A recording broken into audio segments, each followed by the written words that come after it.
XL சொல்றது spreadsheet சொல்றது, electronic spreadsheet. சரியா?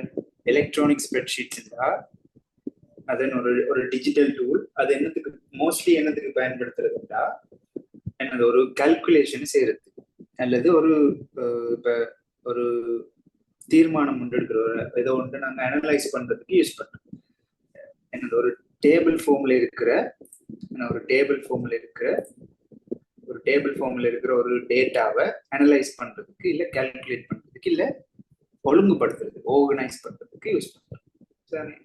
An electronic spreadsheet is a digital tool used to organize or calculate and analyze data in table form. Table ஃபார்ம்ல இருக்கிற ஒரு டேட்டாவை organise பண்ணி கால்குலேட் பண்ணி அனலைஸ் பண்றதுக்கு யூஸ் பண்றோம். சரிதானே? இதில் நாங்க என்ன, இப்ப உங்களோட ஸ்கூல்ல எல்லாம் ரிப்போர்ட் கார்டு எல்லாம் செய்வாங்க தானே, அந்த ரிப்போர்ட் கார்டு எல்லாம் செய்யறது வந்து இதெல்லாம் எக்ஸலை யூஸ் பண்ணி தான் செய்யறது. சரிதானே? உங்களோட மார்க்ஸ் என்டர் பண்ணுவாங்க. மார்க்ஸ்ல ஒவ்வொரு பாடத்துக்கும் ஒவ்வொரு மார்க்ஸ் என்டர் பண்ணிட்டு அப்புறம் அது கூட்டி டோட்டலை வச்சுக்கொண்டு அவரேஜ் காண்றது, அவரேஜ் கண்டு உங்களோட ரேங்க் வந்து போடுவாங்க. சரிதான்? இப்படித்தான் உங்களோட ஸ்கூல்ல வந்து இதெல்லாம் செய்யறாங்க. ரைட். இந்த எலக்ட்ரானிக் ஸ்ப்ரெட்ஷீட் சாஃப்ட்வேர் வந்து அதுக்கு எக்ஸாம்பிள்ஸ் இருக்கு. சரிதானே? நாங்க ஃப்ரீயா பாவிக்கிறதுன்னு இருக்கு, காசு கொடுத்து பாவிக்கிறதுன்னு இருக்கு. சரிதானே? இந்த ஃப்ரீயா பாவிக்கிறது நான் போட்டிருக்க மாதிரி நாங்க உலகத்துல கூட யூஸ் பண்றது வந்து இவ என்னது மைக்ரோசாஃப்ட் எக்ஸல். சரியா? எக்ஸல்லாம் கூட யூஸ் பண்றது. அதே மாதிரி ஃப்ரீயானதும் இருக்கு. என்னது இந்த இதுல நான் பிராக்கெட்ஸ்ல பெய்ட் ஃப்ரீன்னு போட்டுருந்தாங்க. அப்ப லிப்ரே ஆஃபீஸ் கால்குலேட்டர் வந்து ஃப்ரீ. இது எல்லாமே ஒரே வேலையை தான் செய்ய போகுது. என்னது உங்களோட மார்க்ஸ் என்டர் பண்ணி டோட்டலை கண்டு இந்த கூட்டல் கழித்தல் எல்லாம் செஞ்சு ஒரு அனலைஸ் பண்றதுக்கு எல்லாத்தையுமே நாங்க பயன்படுத்தலாம். பட் என்னது ஒன்றும் பார்க்க வித்தியாசமா இருக்கு அந்த உள்ளுக்குள்ள இருக்கிற யூஐ. மைக்ரோசாஃப்ட் வேர்ட் ஒரு மாதிரி இருக்கும், லிப்ரே ஆஃபீஸ் கால்க் வந்து ஒரு மாதிரி இருக்கும், கூகுள் ஷீட்ஸ் ஒரு மாதிரி இருக்கும், ஆப்பிள் நம்பர்ஸ் ஒரு மாதிரி இருக்கும், ஓப்பன் ஆஃபீஸ் கால்க் ஒரு மாதிரி இருக்கும். இப்படி ஒவ்வொன்றும் பார்க்க வித்தியாசமா இருக்கும். ஆனா ஒரே வேலையை தான் செய்யப்படும். அதுல இது காசு கொடுத்து பாய்க்கிறதும் இருக்கு, ஃப்ரீயா பாய்க்கிறதும் இருக்கு. சரி, அப்ப மைக்ரோசாஃப்ட் எக்ஸல் வந்து காசு கொடுத்து வாங்கிக்கலாம். அதே மாதிரி லிப்ரே ஆஃபீஸ் கால்க் வந்து ஃப்ரீ. அதே போல எங்களுக்கு கூகுள் ஷீட்ஸ் இருக்கு தானே, கூகுள் ஷீட்ஸ் வந்து வெப் பேஸ்ட் என்னது, நாங்க அந்த இதை டவுன்லோட் பண்ணி எங்களோட கம்ப்யூட்டர்ல இன்ஸ்டால் பண்ணி பாவிக்க தேவையில்லை. உங்களுக்கு இன்டர்நெட் கனெக்ஷன் இருந்தாலே காணும், அதை நீங்க பாவிச்சு கொள்ளலாம். சரிதானே? உங்களோட வெப் ப்ரௌசர்ல கூகுள் குரோம்ல போயிட்டு நீங்க பாவிச்சு கொள்ளலாம். எடுத்து காட்டுறேன். சரிதானே? அதே மாதிரி ஆப்பிள் கம்ப்யூட்டர்ஸ் இருக்கு தானே, மேக்புக்கோ மேக் ஐமேக்ல எல்லாம் வந்து என்னது ஆப்பிளோட நம்பர்ஸ் வந்து பாவிக்கலாம். இதை வந்து நீங்க விண்டோஸ்ல பாவிக்க இயலாது. ஆனா மைக்ரோசாஃப்ட் எக்ஸல்ன்றது வந்து நீங்க விண்டோஸ்லயும் பாவிக்கலாம், மேக் ஓஎஸ்லயும் பாவிக்கலாம், லினக்ஸ்லயும் பாவிக்கலாம். தானே? டிஃப்ரெண்ட் ஆப்ரேட்டிங் சிஸ்டத்துலயும் பாவிக்கலாம். ஸோ எக்ஸல் வந்து உங்களோட ஃபோனுக்கும் இருக்கு. அதே மாதிரி கூகுள் ஷீட்ஸ் வந்து உங்களோட ஃபோனுக்கும் இருக்கு. அதே மாதிரி ஆப்பிள் நம்பர்ஸ் வந்து ஐபோன்ல மட்டும்தான் இருக்கு. ஐபோன்ல இருக்கு, அது தெரியல, இருக்கலாம், பார்த்தது இல்லை. ஆப்பிள் கம்ப்யூட்டர்ஸ்ல மோஸ்ட்லி வந்து யூஸ் பண்றது ஆப்பிளோட நம்பர்ஸ். அதே மாதிரி ஓப்பன் ஆஃபீஸ்ல வந்து கால்கண்டது ஓப்பன் ஆஃபீஸ்ல இருக்கிற. லிப்ரே ஆஃபீஸும் ஃப்ரீ தான், ஓப்பன் ஆஃபீஸும் ஃப்ரீ தான். சரியா? ரைட். என்னது இந்த கேரக்டரிஸ்டிக்ஸ் ஆஃப் ஸ்ப்ரெட்ஷீட் சாஃப்ட்வேர். இந்த ஸ்ப்ரெட்ஷீட் சாஃப்ட்வேர் அதுக்கு கொஞ்சம் கேரக்டரிஸ்டிக்ஸ் இருக்கு. என்னது யூசிங் ஃபார்முலாஸ் ஃபார் கால்குலேஷன்ஸ் செய்யறதுக்கு ஃபார்முலாஸை பயன்படுத்தலாம். Perform simple and complex calculations, சிம்பிளான அல்லது கஷ்டமான கால்குலேஷன்ஸ் செய்யலாம். ஸ்டோரிங் டேட்டா இன் அசெண்டிங் டிசெண்டிங் ஆர்டர், அதாவது உங்களோட மார்க்ஸை வந்து அசெண்டிங்ல, அதாவது இப்போ ரேங்க் எல்லாம் போட்டோம்னா அதை வந்து நாங்கள் என்ன செய்யலாம், முதலாவது யார் ரெண்டாவது யாருண்டு என்னது அசெண்டிங்ல இருந்து ஆர்டர் பண்ணிக்கொண்டு போகலாம். இல்லை டிசெண்டிங்ல இருந்து ஆர்டர் பண்ணிக்கொண்டு போகலாம் உங்களோட தேவையை பொறுத்து. சரியா? அதே மாதிரி ப்ரெசென்டிங் டேட்டா இன் சார்ட்ஸ் இருக்கு தானே, பை சார்ட், மற்றது பார் சார்ட், லைன் சார்ட், இப்படி ஒவ்வொரு சார்ட்ல உங்களோட டேட்டாஸை வந்து என்னது போட்டு பார்க்கலாம். அதே மாதிரி ஃபில்டரிங் ரிக்வயர்ட் டேட்டா. ஸோ இப்போ உங்கள்கிட்ட ஒரு அட்டவணை போட்டிருக்கீங்க, அதில் உங்களுக்கு தேவையான டேட்டாவை வந்து எடுத்து பார்க்கக்கூடிய மாதிரி இருக்கு. Storing data for future use, இதெல்லாம் வந்து எனது கேரக்டரிஸ்டிக்ஸ். ஒரு ஸ்ப்ரெட்ஷீட் சாஃப்ட்வேரை பாவிச்சு நாங்கள் என்னென்னலாம் செய்யலாம். நான் உங்களுக்கு நோட் அனுப்பி வரேன், அதற்கு பாரு, டியூட் அனுப்பி வரேன், அதை பாரு. ரைட். இப்போ எப்படி என்னது, இப்போ ஒரு ஸ்ப்ரெட்ஷீட் சாஃப்ட்வேரை எப்படி ஓப்பன் பண்ணுறது இதில் போட்டு உங்களுக்கு அதெல்லாம் சொல்ல தேவையில்லை. நான் மோஸ்ட்லி மெயினாக பாவிக்க வேண்டியது வந்து மெயினாக பாவிக்க போகிறது வந்து இவர் தான், எக்ஸல் தான் பாவிக்க போகிறது. ஸோ எக்ஸல்ல வந்து ஓப்பன் பண்ணுறது உங்களுக்கு தெரியும். ஸோ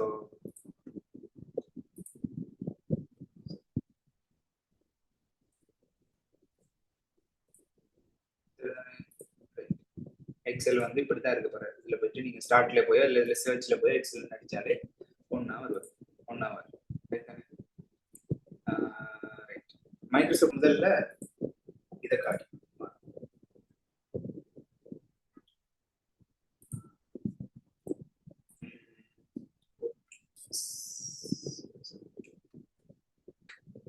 நீங்க கூகுள்ல சர்ச் பண்ணீங்கன்னா லிப்ரே ஆஃபீஸ் கேல்குன்ட்டு இதுல வருவார். சரி, இந்த லிப்ரே ஆஃபீஸ் என்ற வெப்சைட் இருக்கு தானே, இந்த வெப்சைட்டுக்குள்ள போனீங்கன்னா, சரியா, வெப்சைட்டுக்குள்ள போனீங்கன்னா உங்களுக்கு இருக்கு.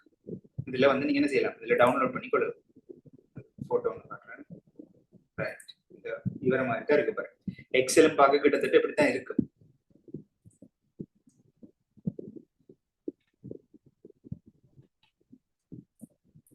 இத மாதிரி தான் இருக்கு பாரு. அவரை பார்க்க கொஞ்சம் எக்ஸல்ல விட கொஞ்சம் வித்தியாசமா இருப்பார். ஆனா எக்ஸல்ல செய்யக்கூடிய எல்லாமே இதுலயும் செய்யலாம். சரிதானே? பார்க்க வித்தியாசமா இருக்கும் மொழிய என்னது ஒரே வேலையை தான் செய்யப்படும். சரிதானே? அதே மாதிரி என்னன்னு சொன்னா கூகுள்ல ஷீட்ஸ் வருது, கூகுள் ஷீட்ஸ் டவுன்லோட் பண்ணி யூஸ் பண்ணணும். அதுல டவுன்லோட் ஆப்ஷன் காட்டினதுல டவுன்லோட் பண்ணி நீங்க இப்போ போன்ல டவுன்லோட் பண்ற மாதிரி இந்த வெப்சைட்ல இருந்து உங்களோட செட்டப்பை டவுன்லோட் பண்ணி இன்ஸ்டால் பண்ணணும். சரிதானே? ஆனா அந்த கூகுள்ல என்னது, இது வந்து கூகுள் ஒர்க் ஸ்பேஸ்ல வந்து கூகுள் ஷீட்ஸ் என்னது வந்து ஆன்லைன் கொலாபரேட்டிவ் ஸ்ப்ரெட் ஷீட். அப்படின்னா ஆன்லைன் என்னது, இன்டர்நெட்ல வச்சுக்கொண்டு ஆன்லைன்ல பாவிக்கக்கூடியது. சரிதானே? இதுல நீங்க சைன்இன் பண்ணலாம். இல்ல நான் இதுல சைன்இன் பண்ணி வச்சுக்கிறதால இதுல வச்சு அதுல ஷீட் சென்டருக்கு தானே இவரை கொடுத்தா அதுல நீங்க சைன்இன், அதுல சைன்இன் கட்டுறது நீங்க சைன்இன் கொடுத்தாலும் சரி. கொடுத்தோம் இதுல பாருங்க blank sheet, blank spreadsheet இருக்கு, பிளஸ் ஐகானை கொடுத்தீங்கன்னா இதுலயும் வர்ற டேபிள் ஃபார்மேட்ல கால்குலேஷன் செய்யலாம். செஞ்சுட்டு என்னது அந்த சார்ட்டை ஆர்கனைஸ் பண்ணி அனலைஸ் பண்ணலாம். சரிதானே? இதுலயும் செய்யலாம். இப்ப வரணும்னா எக்ஸல் ஆன் பண்ணி காட்டுறோம். எக்ஸலும் பார்க்க இப்படிதான் இருக்கு கிட்டத்தட்ட. இந்த ஒன் பண்ண பிளாங்க் ஒர்க் புக் கொண்டு வருதானே, இவரை கிளிக் பண்ணீங்கன்னா சரி, இந்த பாருங்க இப்படி வரப்போற டேபிள் ஃபார்மேட் வருது. சரியா? ரைட். இப்போ இதுல என்ன இருக்கு, இந்த ஃபோன் சைஸ் கூட்டுறது இருக்கு, போல்ட், இட்டாலிக் எல்லாமே இதுலயும் இருக்கு. அதே மாதிரி இதுல ஃபைல், எடிட், வியூ, இன்சர்ட் இதெல்லாமே இந்த இருக்கு தானே, ஃபைல், ஹோம், இன்சர்ட், ரோ எல்லாமே இதுலயும் இருக்கு. அதே மாதிரி போல்ட், இட்டாலிக், அண்டர்லைன், எழுத்து கூட்டுறது, குறைக்கிறது, இந்த எழுத்தின கலரை மாத்துறது, இந்த அலைன்மெண்ட் டூல்ஸ் எல்லாமே இதுலயும் இருக்கு. அதே மாதிரி இன்சர்ட் டப்புக்குள்ள போனா சார்ட் எல்லாம் போடலாம். இதுல இந்த சார்ட், பை சார்ட், இப்படி ஒவ்வொரு சார்ட் எல்லாம் இருக்கு. அதே மாதிரி பேஜ் லேஅவுட், ட்ரா பண்றது எல்லாமே இதுல செஞ்சு கொள்ளலாம். சரிதானே? ரைட். இப்ப முதல் இதுல அந்த யூஐன்றது தானே, இந்த இப்ப உங்களுக்கு இது முன்னுக்கு தெரியறத வந்து என்னன்றதை நீங்க தெரிஞ்சு வச்சுக்கொள்ளும். தானே? இப்ப இதுல இந்த ஃபைல், ஹோம் இதெல்லாத்தையும் என்னன்னு சொல்றது, இந்த இதுல இருக்கிறது எல்லாத்தையுமே என்னன்னு சொல்றதுன்னு நீங்க தெரிஞ்சு வச்சுக்கணும். இந்த இவர் யாரு, அதே மாதிரி இதுல ஒண்ணு காட்டியிருக்காங்களே இவர் யாரு, இந்த பார் என்னது என்று எல்லாமே தெரிஞ்சு வச்சுக்கணும். அது ஒருக்கா நான் காட்டுறேன். சரிதானே? இப்போ மைக்ரோசாஃப்ட் எக்ஸல்ல இன்டர்ஃபேஸ் நாங்க பார்க்க போறோம். சரிதானே? இன்டர்ஃபேஸ்ன்னு சொல்றோம். ரைட். இப்படித்தானே உங்களுக்கு மைக்ரோசாஃப்ட் எக்ஸல் ஒன் பண்ணோன்னு வர்றது. மைக்ரோசாஃப்ட் எக்ஸல்ல இன்டர்ஃபேஸ் வந்து இப்படித்தான் இருக்கு. சரிதானே? இதுல இந்த முதலாவது நான் மார்க் பண்ணி காட்டிருக்கேன், ரெட் அளவு மார்க் ஆகி வருது தானே. இவர் என்னன்னா என்னது டைட்டில் பார்ன்னு சொல்றது. தமிழை பார்க்காதீங்க, நீங்க இங்கிலீஷை பாருங்க. சரி, இவரை சொல்றது டைட்டில் பார். நீங்க வேர்ட் எடுத்தாலும் சரி, இல்ல இன்னொரு அப்ளிகேஷன் எடுத்தாலும் சரி, மேல டைட்டில் பார் இருப்பார். சரியா? அடுத்தது இந்த எல்லோவால காட்டி இருக்கு தானே, இவர் என்னன்னு சொல்றதுன்னா டேப்ஸ் சொல்றது. சரிதானே? என்னது home tab, insert tab, draw tab, page layout tab, formulas tab, இப்படி ஒவ்வொரு டேப் இருக்கு. சரிதானே? இது எல்லாத்தையும் டேப்னு சொல்றது. இதெல்லாம் ஞாபகம் வச்சுக்கொள்ளும். நான் உங்களுக்கு டியூட் அனுப்புவேன், அதுல எல்லாம் இருக்கு. ரைட். அடுத்தது இந்த ரிபன் சொல்றது வந்து இவர். சரியா? நான் இதுல ட்ரா பண்ணி காட்டுறேன். ரிபன் சொல்றது வந்து இவரைத்தான் ரிபன் சொல்றேன். இல்ல வேறொரு கலர் ப்ளூவால கறி காட்டுனா இந்த இவ்வளத்தையுமே ரிபன் தான் சொல்றது. சரிதானே? இப்ப ரிபன் வந்து எப்படி இருக்கும்னா ஹோம் டேப்ல கொஞ்சம் ரிபன்ஸ் இருக்கும், இன்சர்ட் டேப்புக்குள்ள போனா வேற மாதிரி ரிபன்ஸ் இருக்கும், ட்ரோ டேப்புக்குள்ள போனா வேற மாதிரி ரிபன்ஸ் இருக்கும். ஸோ இது எல்லாமே ரிபன்ஸ் சொல்றது. சரிதானே? அப்போ ஒவ்வொரு டேப்புக்குள்ள நாங்க போக இந்த இதுல டேப் இருக்கு தானே, எங்களோட ஃபைல் டேப்புக்குள்ள ஒரு ரிபன் இருக்கு, இன்சர்ட் டேப்புக்குள்ள போனா அதுக்குள்ள வேற ரிபன்ஸ் இருக்கு. சரிதானே? இது எல்லாத்தையும் சொல்றது ரிபன்ஸ். அடுத்தது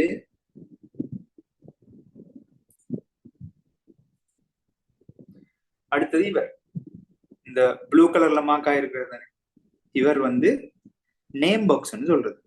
இப்ப நேம் பாக்ஸ் என்னண்டா, இப்ப நான் இதுல காட்டுறேன்னா நம்ம ரிபன் சொன்னா தானே, ரிபன் சொல்றவர் இவர். இப்போ நான் ஹோம் டேப்ல நிக்கிறேன். சரிதானே? ஹோம் டேப்ல நிக்கிறேன். ஹோம் டேப்புக்குள்ள பாருங்க பேஸ்ட் இருக்கு, இந்த எழுத்து மாத்துறது, எழுத்து கூட்டுறது, போல்ட், இட்டாலிக், கலர் மாத்துறது எல்லாமே இருக்கு. பட் இந்த என்னது அலைன்மெண்ட் டூல்ஸ் இருக்கு. இப்ப நான் இன்சர்ட் டேப்புக்குள்ள போனா பாருங்க அந்த ரிபன் அப்படியே மாறுது பாருங்க, வேற வேற ஐகான்ஸ் இருக்கு. அதே மாதிரி ட்ரோவுக்குள்ள போனா வேற வேற ஐகான்ஸ் இருக்கு, பேஜ் லேஅவுட்டுக்குள்ள போனா வேற வேற ரிபன் வருது. சோ என்னது ஒவ்வொரு டேப்புக்கு ஏத்த மாதிரி இந்த ரிபன் மாறிக்கொண்டே இருக்கு. சரியா? ரைட். அதே மாதிரி இவர் இந்த இதுல காட்டு தானே, இவரை இந்த மவுஸை கிட்ட கொண்டு போய் அதுல சொல்லுது தானே நேம் பாக்ஸ் வந்து, இவரை நேம் பாக்ஸ் சொல்லுது. இந்த நேம் பாக்ஸ்ல என்ன காட்டுதுன்னா உங்களோட செல் அட்ரஸ் என்றவர் காட்டுவார். இவர் வந்து A1 இருக்காரு தானே, அவர் செல் அட்ரஸ் சொல்றது. இப்ப நான் இதுல A1 தானே செலக்ட் ஆயிருக்கு பாருங்க, இதுல A இங்க 1 இருக்கு, A1. சோ நான் இவரை கிளிக் பண்ணணும் பாருங்க, இவர் B1, இந்த B என்றவர் செலக்ட் ஆயிருக்காரு, அதே மாதிரி 1 என்றவர் செலக்ட் ஆயிருக்கு.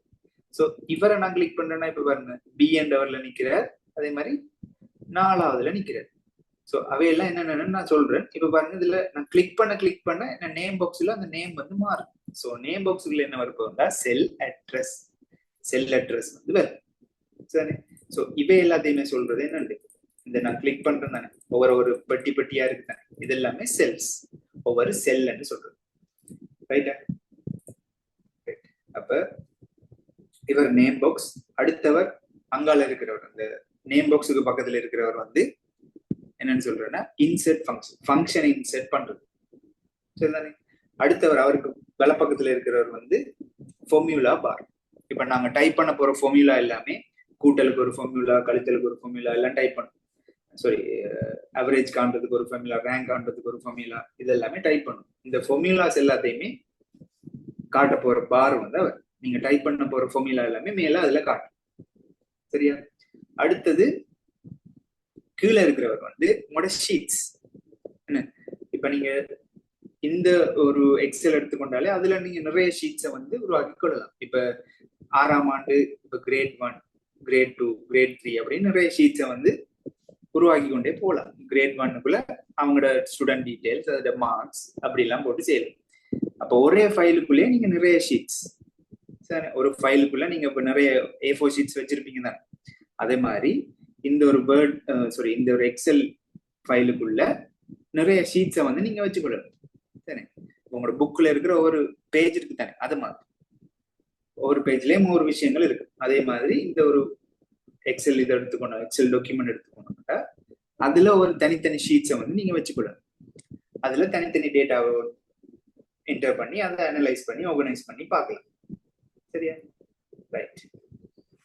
அடுத்தது இவ்வளவு ஞாபகம் வச்சுக்கொள்ள வேண்டிய விஷயம். சரி, இதுல இந்த கீழே இருக்கிற தனி இவரை வந்து நாங்க சொல்றது வந்து, இந்த இவரை வந்து சொல்றது sorry,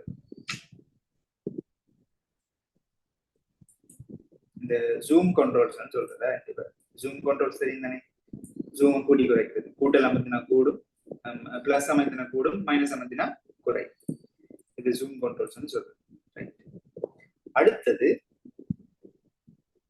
இவர் இந்த இதுல நாங்க என்னது மவுஸால கிளிக் பண்ண நேம் பாக்ஸ்ல இது மாறிச்சுன்னு சொன்னேன். அவர் வந்து என்னன்னு சொல்றோம்னா ஆக்டிவ் செல். சரி, இதுல இருக்கிற எல்லாமே செல். இந்த ஒரு பாக்ஸா இருக்கு தானே, இது எல்லாமே செல்ஸ் தான். நாங்க செலக்ட் பண்ணி வச்சிருக்கிறத வந்து சொல்றது ஆக்டிவ் செல். சரி, நாங்க மவுஸால கிளிக் பண்ணோன்னு இப்படி ஒரு பச்சை கலர் பார்டர் வந்து வரும். அதை சொல்றது வந்து ஆக்டிவ் செல். சரியா? ரைட். ரைட். இப்ப இதுல மேல இருக்கிறார் இந்த ஏபிசிடி என்று இங்கிலீஷ் ஆல்பபெட்ல நம்பர் பண்ணிருக்கு தானே, இதை சொல்றது என்னன்னா கொலம்ஸ், கொலம் ஹெடிங்ஸ் சொல்லலாம். சரி, கொலம் என்னன்னா உங்களோட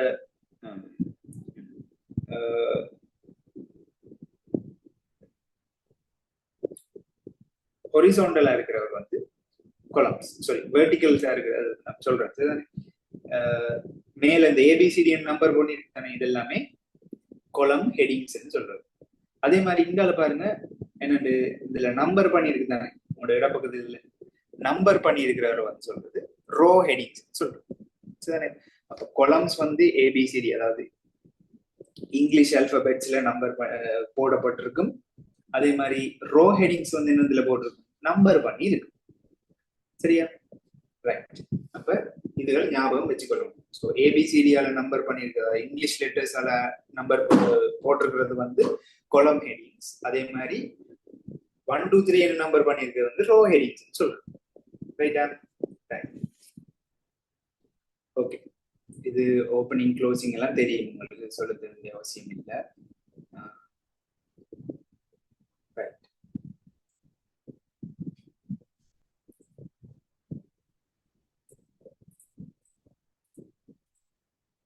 இப்ப நான்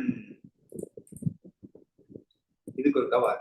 சரிதானே? இப்ப இதுல இந்த இதுல காட்டிட்டு தானே, இப்ப நான் ஏ கிளிக் பண்ணுங்க பாருங்க, ஏல அந்த செட் ஃபுல்லாவே கிளிக் ஆயிருக்கு. சரி, அதே மாதிரி பிஏ கிளிக் பண்றேன், பி என்றது அப்படியே அந்த கொலம் வந்து அப்படியே செலக்ட் ஆயிருக்கு.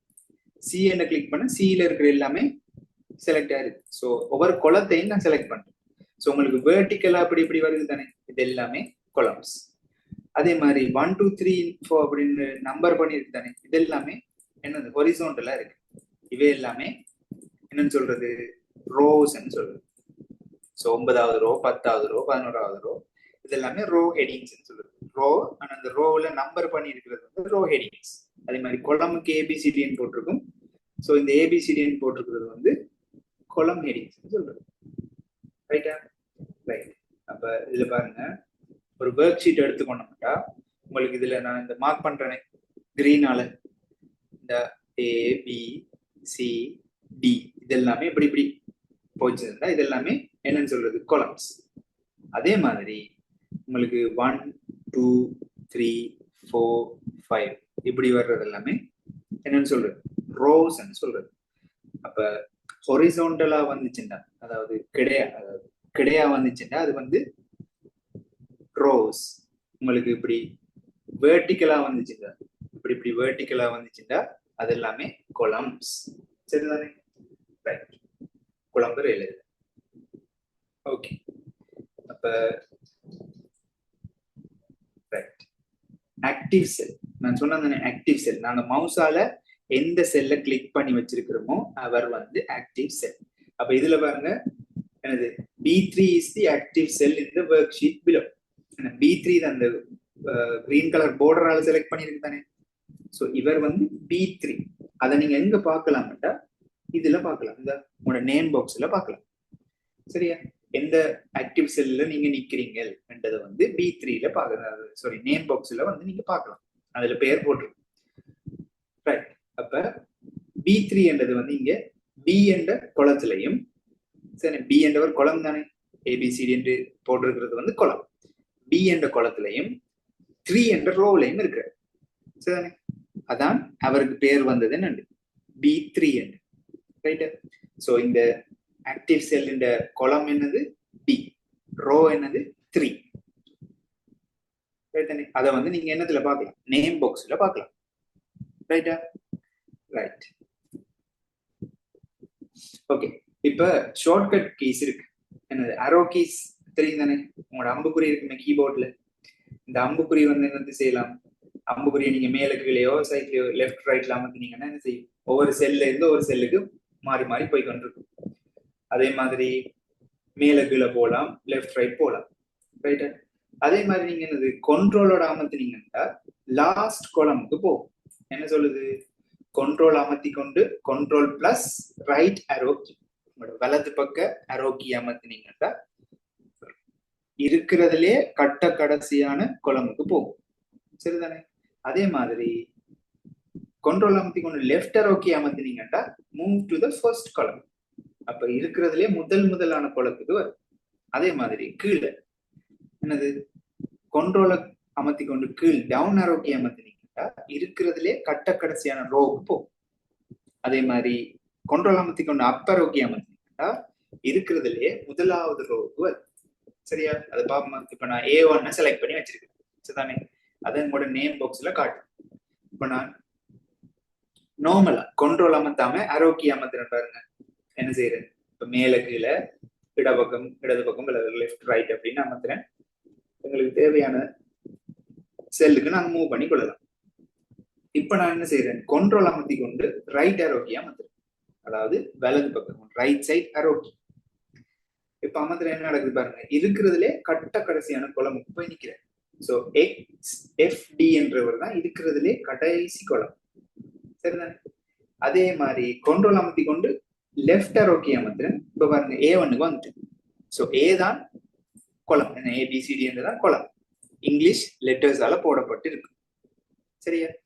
அப்ப இது கண்ட்ரோல் அமர்த்தி கொண்டு ரைட் சைடு அரோ கீ அமர்த்தினா இருக்கிறதுலே கடைசி கொலமுக்கு போயிடுறது. XFD என்றவர் தான் இருக்கிறதுலே கடைசி கொலம். அதே மாதிரி கண்ட்ரோல் அமர்த்தி கொண்டு லெஃப்ட் அரோ கீ அமர்த்தினீங்கன்னா A1க்கு வந்துடும். சரியா? இப்ப நான் கண்ட்ரோல் அமர்த்தி கொண்டு டவுன் அரோ கீ அமர்த்துறேன். இப்ப பாருங்க இருக்கிறதுலயே கடைசி ரோவுக்கு போயிட்டாரு. எத்தனது? 1,48,576. அதான் இருக்கிறதுலே கடைசி ரோ. சரிதானே? ரோஸ் எல்லாம் என்னவா இருக்கும்? நம்பர் பண்ணி இருக்கு. கொலம் எல்லாம் அப்படி இருக்கும், இங்கிலீஷ் லெட்டர்ஸ்ல போடப்பட்டு இருக்கு. ரைட்டா? அப்ப இருக்கிறதுலே கடைசி ரோ வந்து இவர் 1,48,576. முதலாவது ரோவுக்கு போகணும்னா கண்ட்ரோல் அமர்த்தி கொண்டு மேல் அரோ கீ அப் அரோ கீ அமர்த்தினீங்கன்னா முதலாவது ரோவுக்கு போயிடும். சரியா?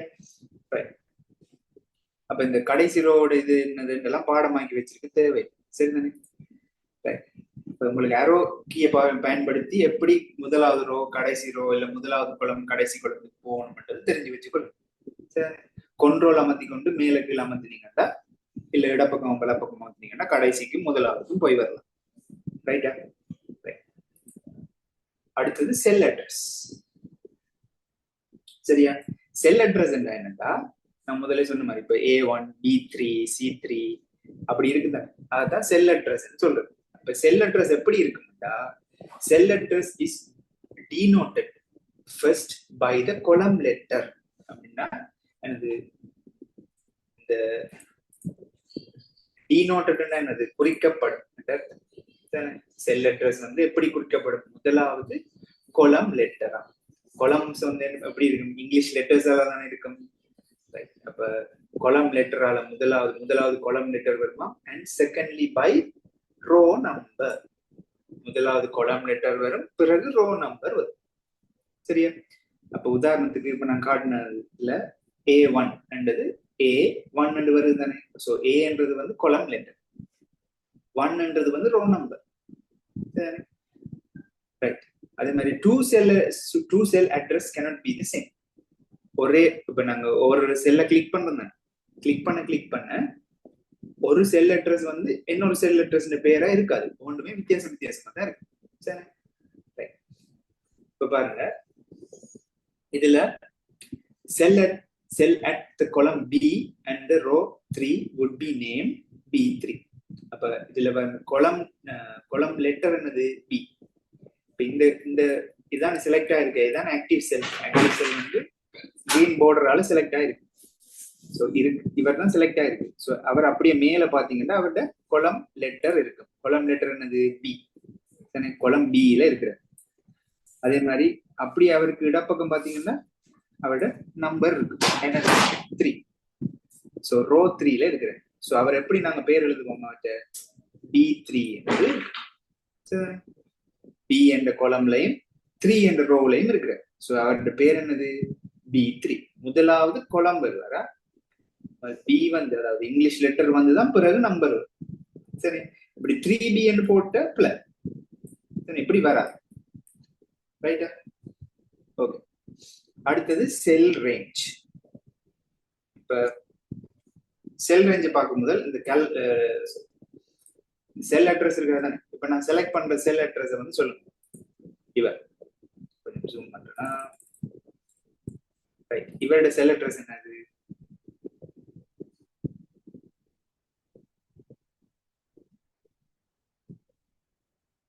எப்படி கண்டுபிடிக்கிறது?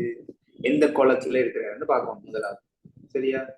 இப்ப நாங்க ஆக்டிவ் செல் இதுதானே.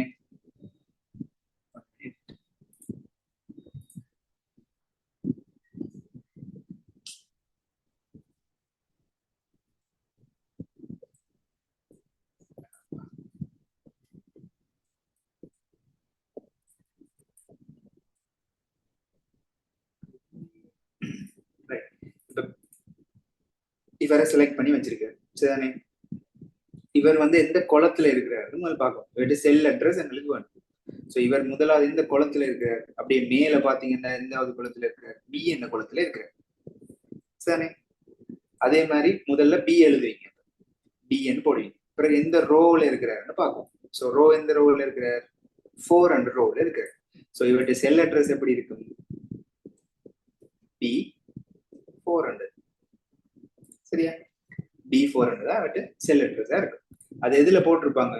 இதுல போட்டிருப்பாங்க. சரியா? Right, very good. B4. Okay. அப்ப இவர்கிட்ட செல் அட்ரஸ் என்னது? இப்ப நான் செலக்ட் பண்ணி வச்சிருக்கிற இந்த ஆக்டிவ் செல்லோட address B6. Very good. So அப்ப உங்களுக்கு செல் அட்ரஸ் கண்டுபிடிக்க தெரியும். முதலாவது கொலம பார்க்கணும், பிறகு ரோட நம்பரை பார்க்கணும். பார்த்தா சரி. ரைட்டா? ஓகே. அடுத்தது செல் ரேஞ்ச். சரியா? செல் ரேஞ்ச். செல் ரேஞ்ச் அப்படி இருக்குன்னா block of adjacent cells in a worksheet. Adjacent என்ன மீனிங்? தொடர்ச்சியா வர்றதுன்னு அர்த்தம். சரிதானே? a block of continuous cells ன்னு சொல்லலாம். சரிதானே? cells in a worksheet highlighted or selected is called a range of cells. இல்ல cell range ன்னு சொல்லலாம். சரிதானே? அப்ப தொடர்ச்சியா செலக்ட் ஆயிருக்கிற செல்ஸ் தான் நாம என்ன சொல்லுவோம்? செல் ரேஞ்ச் என்று சொல்லுவோம். A cell range is written as follows. அப்ப ஒரு செல் ரேஞ்ச் எப்படி எழுதுறதுன்னா, முதலாவது ஃபர்ஸ்ட் செல் அட்ரஸ், பிறகு லாஸ்ட் செல் அட்ரஸ் போட்டு நடுவுல என்ன போடும்? ஒரு கோலன் ஒன்று போடும். கோலன் என்னது? 2 டாட். அதான் சொல்றது கோலன். அப்ப இதுல பாருங்க, இதுல என்ன சொல்லிருக்கு? இதுல இப்படி நான் செலக்ட் பண்ணி வச்சுக்கிறேன். தொடர்ச்சியா ஒரு செல்ல செலக்ட் பண்ணி வச்சிருந்தா அது வந்து செல் ரேஞ்ச் சொல்லுவோம். அந்த செல் ரேஞ்ச் நாங்க எப்படி எழுதுவோம்டா, முதலாவது செல் அட்ரஸும் கடைசி செல் அட்ரஸையும் எழுதினா சரி. சோ இப்ப இதுல பாருங்க, இவர் தான் முதலாவது செல் அட்ரஸ். அப்படித்தானே? இந்த பச்சை கலரால செலக்ட் பண்ணி இருக்கிற அவ்வளவுமே செல் ரேஞ்ச். அந்த செல் ரேஞ்சில முதலாவது ஆள் இவர், கடைசி ஆள் யாரு? இவர். சோ இவருடைய முதலாவது ஆள்ட செல் அட்ரஸ் என்னது? B இந்த கொலம்ல இருக்கிற 2 அந்த ரோல இருக்கிற. சரிதானே? அப்ப என்ன எழுதுவீங்க? B போட்டு 2 போடுவீங்க. பிறகு ஒரு கோலன். கோலன்டா இப்படி 2 டாட். அதான் கோலன் சொல்றதா? COLON colon. சரியா? அப்ப B2 தான் முதலாவது அட்ரஸ். இவர்தான் ஃபர்ஸ்ட் அட்ரஸ். ஃபர்ஸ்ட் செல் அட்ரஸ். இவர்தான் லாஸ்ட். சரியா? அப்ப லாஸ்ட் செல் அட்ரஸ், இந்த லாஸ்ட் செல் அட்ரஸ் எப்படி எழுதுறது? அவர் எந்த குளத்துல இருக்கிறார் முதல் பார்க்கணும். சோ அதே குளத்துல தானே இருக்கிறார், B என்ற குளத்துல இருக்கிறார். B5 என்ற ரோவில் இருக்கு. ஸோ என்ன எழுதுவீங்க? B2 போட்டு கோலன் போட்டு B5 எழுதுனா சரி. இவர் தான் இப்ப நாங்க செலக்ட் பண்ணி வச்சிருக்க அந்த கிரீனால அவரோட என்னது செல் ரேஞ்ச். சரியா? So range of cell starts in B2 and ends in B5. அப்ப B2ல ஸ்டார்ட் ஆகி B5ல முடியுதான். So the cell range is represented by B2 colon B5. Right? அப்ப செல் ரேஞ்ச் எழுதலாமா இல்லையா? இப்ப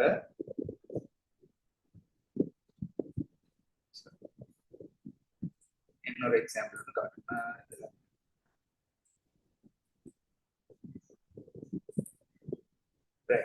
இப்ப கவனிங்க. இவர் B2ல ஸ்டார்ட் ஆகி B5ல முடியறார். ஸோ அவருடைய செல் ரேஞ்ச் வந்து அவ்வளவும் வரும். B2 கோலன் B5 அவ்வளவும் வரும். அப்ப இதுல பாருங்க என்னது what's the cell range question. What's the cell range of selected cell in about worksheet. So இதுல யார் யார் செலக்ட் ஆயிருக்கிறார் முதல்ல பார்ப்போம். இவர் இந்த இவ்வளவு பேர் தான் செலக்ட் ஆயிருக்கிறாங்க, இந்த 3 செல். சரியா? அப்ப முதலாவது செல் அட்ரஸ் எதுல தொடங்குது? இவர் தானே முதலாவது. இவர் தான் முதலாவது. கடைசி யாரு? இவர் தான் கடைசி. சரியா? அப்ப கடைசி இவர், முதலாவது இவர். சோ முதலாவது செல் அட்ரஸ் எப்படி எழுதும்? இவர் A என்ற கோலத்துல இருக்கிறார், 3 என்ற ரோல இருக்கிறார். சோ என்ன எழுதுவீங்க? A2 கோலன் கடைசி செல் அட்ரஸ் இவர் தானே எந்த கோலத்துல இருக்கிறார்? C என்ற கோலத்திலையும் 3 என்ற ரோலையும் இருக்கிறார். So C2. அப்ப என்ன எழுதுனா சரி? A2 colon C2. ரைட்டா? இதுல என்ன மாறலைன்னு பாருங்க. இந்த எங்களுக்கு ரெண்டுலயுமே ரோ மாறல பாருங்க. ஒரே ரோல சொல்லி C3யா C3 ரெண்டுலயுமே பாருங்க என்னது ரோன்றது மாறல. ஆனா என்ன மாறி இருக்கு? இந்த கொலம்ஸ் தான் மாறி இருக்கு. சோ A என்ற கோலத்துல இருக்கிறார், இவர் C என்ற கோலத்துல இருக்கிறார். சோ இங்க A என்றவர் வந்திருக்காரு, இங்க C என்றவர் வந்திருக்காரு. ஆனா மூன்றும் பாருங்க ஒரே ரோல தான் இருக்கு, 3வது ரோல தான் இருக்கு. சோ ரோ மாறாது, கொலம் மட்டும் மாறப்போற. சரியா? அப்ப இதுல பாருங்க எல்லாமே B என்ற கோலத்துல தான் இருக்கு. அப்படித்தானே? பாருங்க எல்லாமே B என்ற கோலத்துல தான் இருக்கு. ஆனா என்ன மாறுற? இந்த ரோ மாறுற. இவர் B2 என்ற ரோல இருக்க, B5 என்ற ரோல இருக்க. சோ B2 கோலன் B5 இப்படி வரப்போகுது.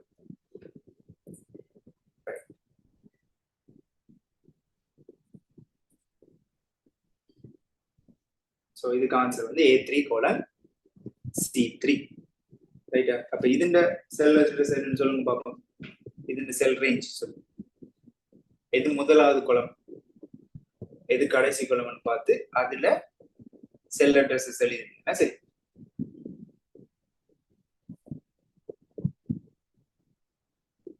டைப் பண்ணி போட்டு பார்ப்போம்.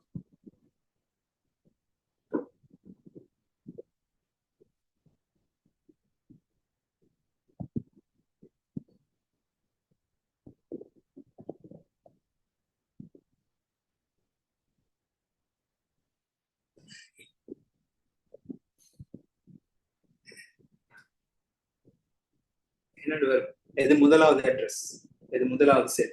இவர் தான் முதலாவது செல். சோ கடைசி செல் என்ன கண்டுபிடிக்கிறது? B2 C4. Very good. சரி. சோ எப்படி இந்த முதலாவது செல் அட்ரஸ் வரும்னா சரி கவனிங்க. சோ இவர் தான் முதலாவது. அப்படியே இப்படித்தான் பார்க்கணும். இப்படி பாத்தீங்கன்னா இப்படி ரைட் சைட்ல ஓடி தான் வருவார். சரிதானே? சோ இவர் தான் கடைசி, லாஸ்ட். இவர் தான் ஃபர்ஸ்ட். சரியா? அப்ப முதலாவது செல் அட்ரஸ் யாரு? இவர். கடைசி இவர். சோ இவரை பார்த்தோம்னா இவர் B1 B ல இருக்கிறார், B என்ற கோலத்துல. B2 2 என்ற ரோல இருக்கிறார். சோ B2 கோலன் இவர்ட்ட செல் அட்ரஸ் வந்து C என்ற கோலம்ல இருக்கிறார். எந்த ரோல இருக்கிறார்? 4ல இருக்கிறார். சோ C4 இப்படி எழுதினா சரி. சரிதானே? Very good. So B2 colon C4. Labels வரி இந்தியோட இந்த கிளாஸ் நிப்பாட்டுறேன். இனி நாளைக்கு இதே டைம் போடலாமா? கிளாஸ்? போடலாம். ஓகே, நாளைக்கு 5 o'clock பார்ப்போமா? இதுக்கு அப்படியே மிச்சத்தை நான் கொண்டு போறேன். ஸோ நான் எக்ஸலே படிப்பேன். சரிதானே? Thank you sir.